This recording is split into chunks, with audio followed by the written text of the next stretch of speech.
how to create to-do list or checklist in Notion. This is the simplest way to track tasks, habits, or anything you need to get done. So let me show you how you can do this. I created this really simple to-do list. So it's not even in the table, it's just like this. And now you can check each task which you did. So this is the first way how you can do this. And simply you just have to type slash to do and then click on this, and this is going to create this check mark, and you have to type your task which you need to do.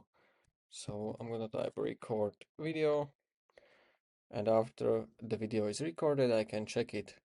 So this is the first way what you can do.